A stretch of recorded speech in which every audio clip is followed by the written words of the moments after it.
It's time for the League One playoffs. Bolton, Peterborough and Barnsley were here last season and they're ready to do battle again. But who are they joined by? Well, it's only bloody Oxford United.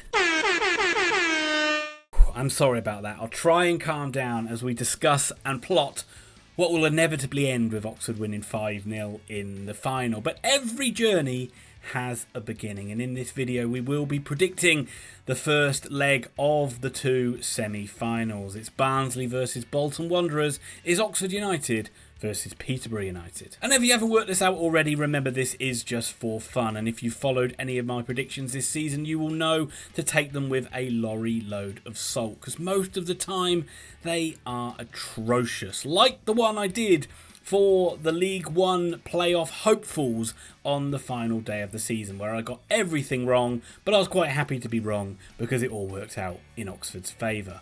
I do put timestamps down below, so please feel free to use them, but if you do, please hit the like button because that does help me out so much, and if you do like the content, consider subscribing. So let's not delay it anymore, let's get down to business and let's have a look at the first game we're going to talk about, and that is Barnsley versus Bolton Wanderers.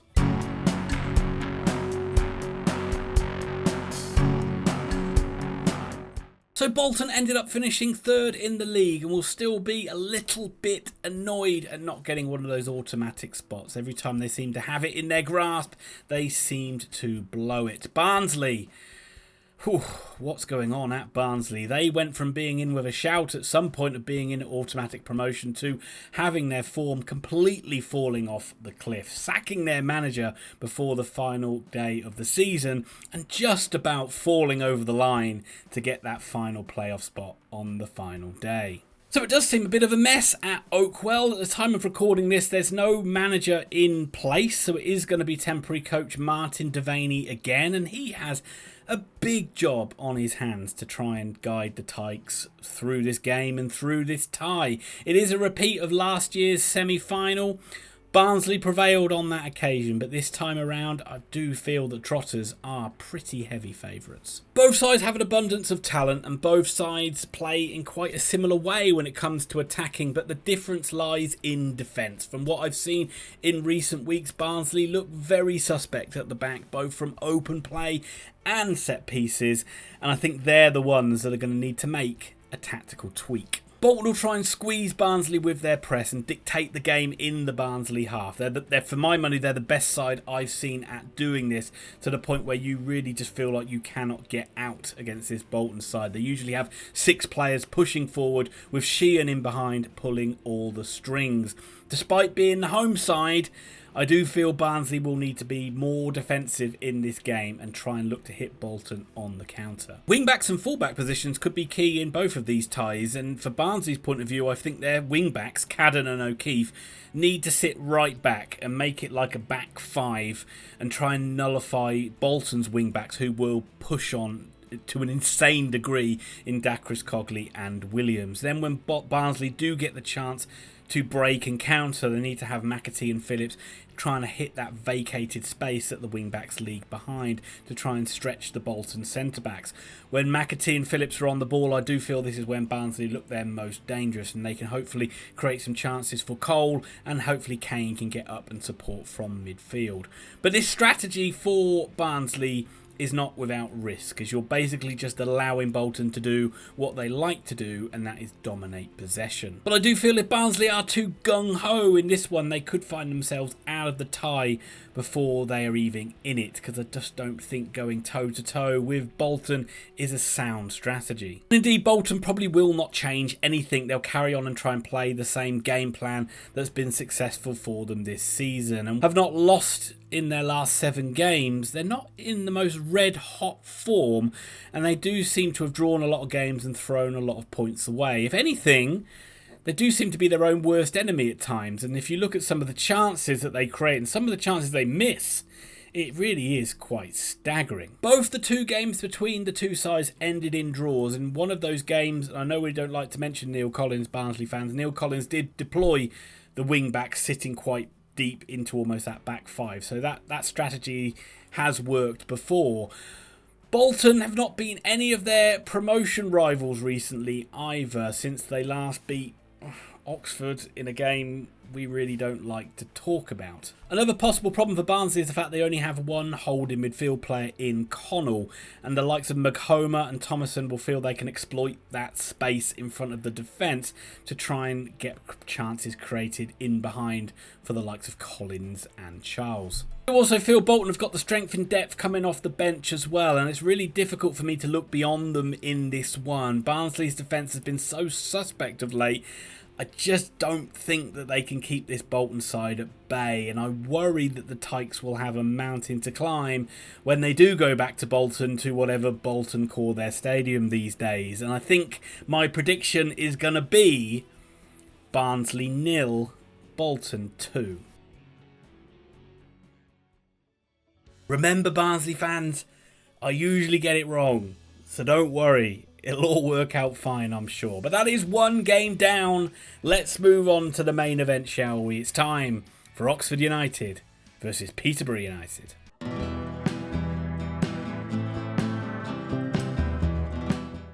So my beloved U's have had a rollercoaster of a year, with Liam Manning abandoning his kids, with United in second place at the time, and it meant local lad Des Buckingham has also had to come in and act as like a stepdad to these players and take his place. And, well, it was a struggle for Buckingham at the start, and for a bit longer than the start as well, as Oxford spluttered along under his tenure and sort of fell back into the playoff mix, and then it looked like we would miss out on the playoffs altogether. But losing 5-0 to Bolton seemed to be a line in the sand, and since that moment Oxford have found a new style of play and have found some form and had a good end to the season, and they secured a playoff place on the final day. But they come up against the Bristol Street Motors champions in Peterborough, and the POSH have been in the promotion playoff mix pretty much all season, but in the end they've had to settle for the playoffs. Both sides like to be attacking, so for the neutral,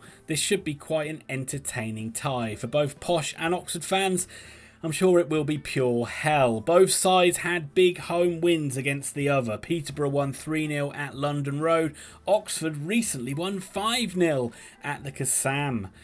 So it's a tough one to call. Peterborough scored the most goals in League One, and they also were top of the possession stats. They're just a side that's comfortable in possession with good ball players all over the pitch, including the likes of Edwards and Knight, who are among the two best ball-playing centre-backs in League One. So they're just very comfortable at being patient in possession, and they will just back themselves to just pass their way through sides. Whilst Oxford are good in possession themselves, in recent weeks it's all been about the speed in transition, which has been quite devastating. That speed of transition and that press of Oxford United was in full effect the last time the two sides met, so I can't see Des Buckingham doing anything different. What's changed for Oxford in recent weeks is with their fullbacks. We talk about fullbacks a lot on this video already, and what's changed is Oxford's fullbacks don't really commit as much as they used to. It's either Bennett or Lee on the left, Stevens or Long on the right have been much more defensive minded,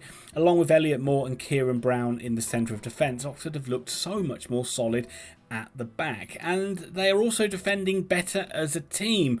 The work rate of Brannigan, Rodriguez and Goodrum in midfield has been excellent, and those three can really turn defence into attack very quickly, and it has given the likes of Murphy and Dale licence to play high and wide and attack with speed and pace when they get the ball. The last time the teams met, Peterborough made mistakes, that is for sure, but Oxford's press, spearheaded by Mark Harris, certainly forced them into those mistakes, and Oxford will be hoping they can do the same on Saturday. And whilst I'm sure Darren Ferguson will still encourage his side to play the possession football and play out from the back, I feel Peterborough may want to curb some of their attacking instincts by not overcommitting their fullbacks in Burrows and Katongo.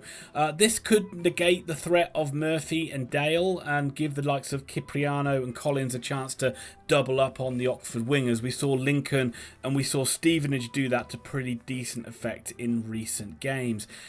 Peterborough are still a devastating side going forward, and on their day arguably the best side in League One. The likes of Poku and Mason Clarks will cause the Oxford fullbacks problems, I am sure.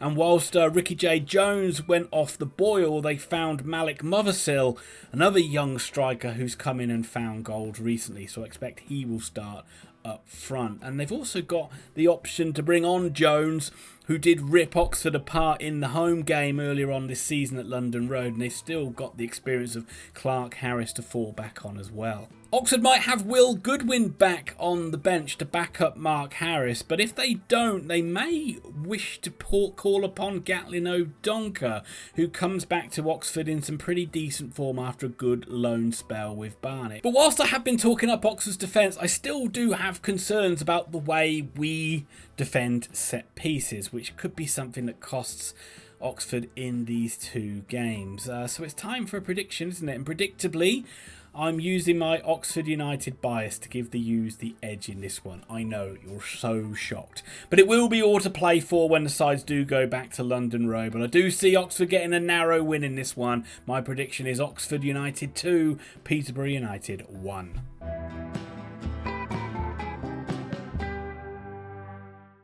So there we have it, folks. Once again, and I do like to stress this, that this is just a little bit of fun and it is just my musings that don't really mean much at the end of the day. And as I say, I think I'm getting up to something like 95% of the time I am wrong, and not just wrong, miles off the mark as well. But let me know what you thought of these predictions, and good luck to everyone involved in these playoffs, especially Oxford United.